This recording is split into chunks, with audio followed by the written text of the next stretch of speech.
Welcome back. I want to talk about the Traitors. Yeah, I want to talk about the Traitors. I'm gonna probably get into spoiler territory for those who've been watching the USA version of the show. For those watching the UK version as well, the UK version, of course, being done.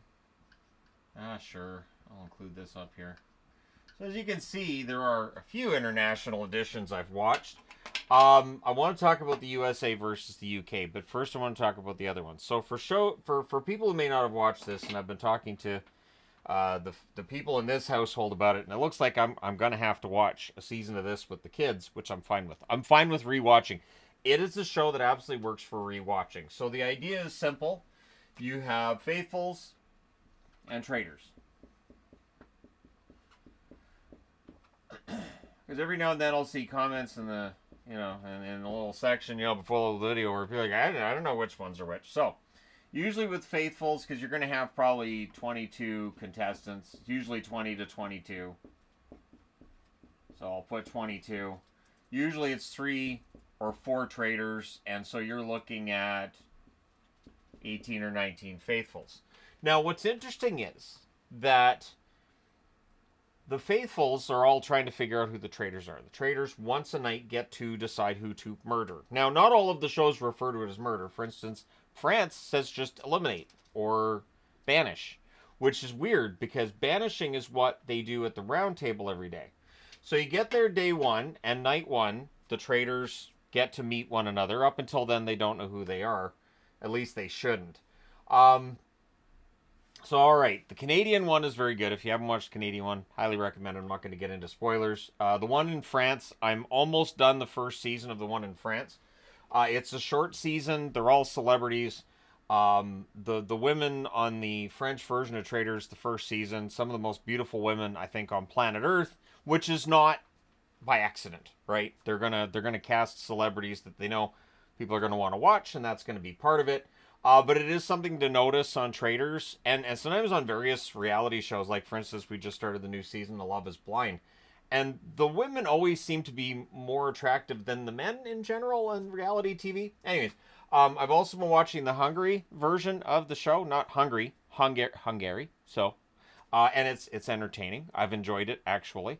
Although I am concerned because the Traitors, to me, the way it's being edited could be this, but they seem really obvious. They all seem really obvious, so I get the feeling that once they get one, then it's just going to be right through all the traitors, which is fine, but it can take away some of the tension of the show. New Zealand, I've talked about New Zealand before. I figured I should put them on the board again. The first season was not great, but since then they've been very good. I do not recommend the first season in New Zealand. The problem they had was they were all celebrities, but they all knew each other.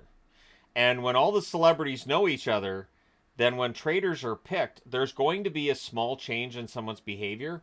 When it's a friend of yours, it's real easy to pick it up. Very, very easy. For instance, the French one, and I might be spoiling this for somebody who hasn't watched it, but they have a husband and wife that are there, and they pick the wife to be a traitor, even though she flat out tells the host, I don't think I could be a traitor, I'm too honest, I wouldn't be comfortable. He makes her a traitor, rather than her husband, who becomes a traitor later on in the season, and he's fantastic at it. It's like you should have picked the husband in the first place. But of course, the husband picks up on a change in behavior from his wife and outs her as a traitor, which is an interesting strategy. And I thought that was a bad strategy because your wife's not going to murder you. At least she shouldn't if she's playing the game right. Take you to the final, too, because, whatever. And then she's the traitor. She gets the money. But you're married to her. So, anyways, Australia, that version's been canceled. We'll see if it ends up being brought back at some point because the show is now the most popular reality show globally. It has passed Survivor in terms of global popularity, and it's very easy to play. And it's something that I don't know. It's might be the one reality show that I look at and go, I wouldn't mind that. For instance, when we were down in Disneyland last week, thus the Lunar New Year Disney shirt that I'm wearing. When we were down in Disney last week, I even went on the canoe ride because I was like, you know what? They did the canoe challenge there on Traitors. I want to do the canoes and see. Yeah, I think I would have done well on that challenge. I think I would have done quite well on that challenge, anyways. It was both the UK and the US, but we'll talk about that. The Australia one, the first season was bad, and I think that's what hurt it. The second season, Traitors won, and then nobody got any money because of the way that it all turned out. So the fact that nobody won a penny on the second season and the first season wasn't very good might be why Australia didn't last, but they could come back. It could happen at some point. So as the show goes along, you eliminate traitors, and as the traitors kicked out, you then have an option. You can murder that night, or you can recruit another traitor. Sometimes they have the right to say no, and sometimes they either say yes or they're gone. They're off the show. Famously on New Zealand, there was one that was picked in that scenario where the traitor says, look, either you join me or you're facing the axe. You're done. And he's like, yeah, the problem is that I told people I suspect you, and that if I'm gone tonight, you're gone tomorrow. If you recruit me, I'm gone anyways because you're going to throw me under the bus, which that traitor would have done. And so he's like, yeah, so I'm out of here. Peace. And you're done. And they were. They were done. They were out the next day. So that was fat. That was a great play. Great play on his part. And it worked. So coming back up to the top of the board, the USA and the UK. So the UK, they posted theirs. At least what we got on Crave over here was that it was basically, 3 days a week it's watched in the UK? Bizarre. Because the US one, it's once a week. So it's drawn out, right? And I actually prefer it being drawn out, although the UK one being done means I don't have to worry about confusion going back and forth. Not that there's a lot of confusion. The UK one was made up of generally no names, unknowns. There was one person who's a member of royalty, but I'd never heard of him before. I don't know very many people that had either. So he wasn't really a celebrity per se. And they do seem to like to have one member of royalty or somebody that's, been in British government, which makes sense because the castle's in Scotland. So you're going to want to have some kind of, posh British accent going on in the house or in the castle. So the UK one is very grounded and people are playing the game. People are playing the game and they're playing it right. Then you go over to the US version. The US version has people from Survivor, from the Housewives series, the various Housewives of Beverly Hills, yada, yada, yada, whatever else. And it has people from Big Brother. It has people from The Challenge. It has people from various reality shows. They're all stars. But it means that the game's played more individually, and they're not playing it right. Nobody seems to understand. Like, all the traitors turn against each other, and they're all voting wrong, and they're just, it's so weird. Like, I like this person, so we can't murder them tonight, because, and you see, and I'll get into spoiler bit here, but Danielle, like, crying over certain people, she didn't want to see them get murdered and out of the house. It keeps you off the radar. So one mistake that these traitors kept making, and Rob especially, Boston Rob did not last that long on the traitors, and I was surprised he didn't play better. But he played it the way he plays Survivor, and it just doesn't work. It doesn't work. He kept making sure the people that got murdered were the ones that had his name and were trying to vote him out. Well, don't go that direction, because it makes it really obvious that you're the guy that's making it happen. And so eventually, they get him at the round table. But the smart traitors, you keep a certain small group of people around that you know probably aren't going to vote for you, that think you're a faithful, because at the end of the show, if you have one member who's a faithful and one member who's a traitor that are the final two, the traitor gets all the money. If they're both faithfuls, they share the money. So the American show, they're playing it like they're in teams. And so the Survivor people are trying to play with the Survivor people, the Big Brother people trying to play with the Big Brother people. And they're not, I cannot stress enough how frustrating it is to watch this one, because they're not playing right. And they're not using the right reasons to vote people out. They're not voting people out because they're acting suspicious. They're just like, Carolyn botched so badly at the breakfast in the last episode I watched, where I'm like, okay, she's out. She has to be. If she had made that mistake on any of the other shows on this board, she's gone that night. Like, it was really obvious that they caught her in a lie, and the only reason she would have had to lie would have been if she was a traitor. But they just kind of went, but we really don't like that person. All right, sure. Okay, cool. That's what it comes down to. It's just we don't like that person. And their personality, we don't like it.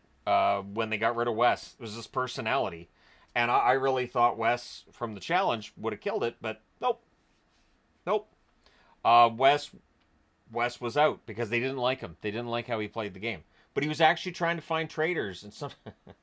I think my favorite one is, and I see this one in the U.S. one. I don't see this in any of the other shows. They play this big dramatic. That's it. They had me in a coffin, and that's it. Traitors, I'm coming for you. Isn't that what you're supposed to do? Like, imagine you turn on Wheel of Fortune and it's going into the third round, and somebody goes, Pat, I'm going to try to solve a puzzle this time. You're going to think that they belong in a mental institution. But people on the Traitors are like, I'm going to get me a traitor. You're supposed to be getting them out in the first place. There's times where they vote somebody out and they go, the person's a faithful, and they go, well, I didn't like how he was playing the game, though. Oh my God, you don't understand how the game works. You don't get it. And it's the most frustrating thing in the world to watch these people playing a game they don't know how to play. It makes me want to tag in. It makes me want to jump through the television and go, all right, that's enough of this crap. You're out. I'm replacing you, all right? Now, I know who all the traitors are, so I'm going to make this really, really good and simple for you. Anyways, so the U.S. one's going to go on for a while yet. We're done 8 episodes. I saw something online about Pavarti and Kate coming in. Kate's the most entertaining person that's ever been on any Traitors anywhere. If you get a chance to watch the first season of the U.S. version, do it.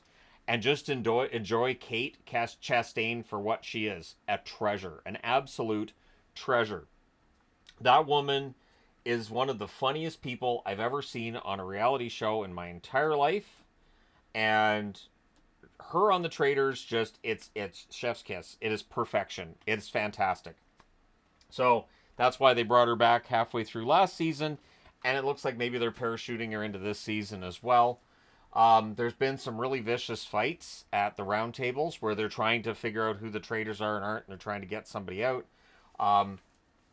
It feels like they get a lot more personal on the U.S. version of the show rather than some of the others. And it does feel like some friendships get broken on this show.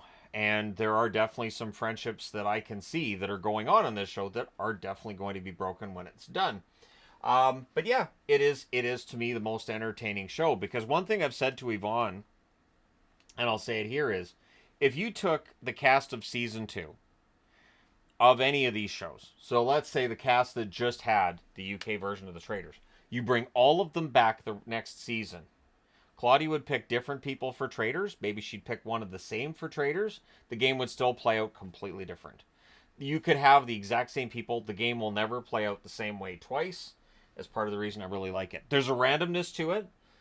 There are some bad Traitors that make it clear that they're lying, but there are some really good Traitors that just keep a low profile, and it's that balance. The smart ones seem to be the ones that know when to speak up at the round table and when to be quiet, when to be prominent, when to be invisible, and just back up and go, hey, these people are fighting with each other. You guys fight it out. I don't really care.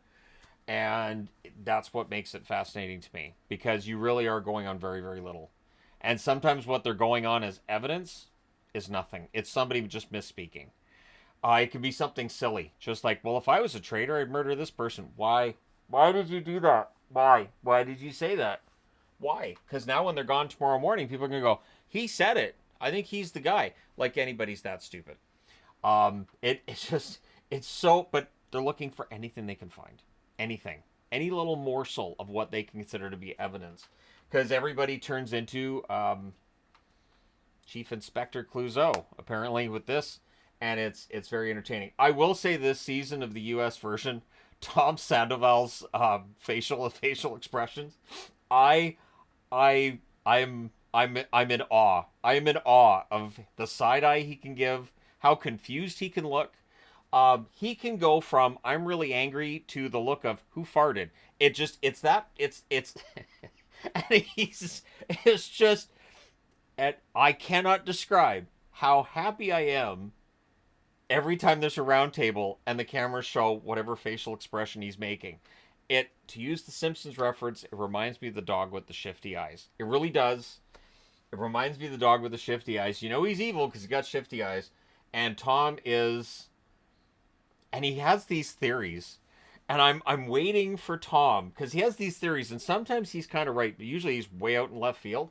And I'm waiting for him to go, now look, here's what I got. Okay, so I got all these papers out last night in my room. Now this shows where everybody is. Now if you follow, okay, now here's a pickle. Like I'm waiting for him to come up with this really, I want to see the cork board. I want to see all the string.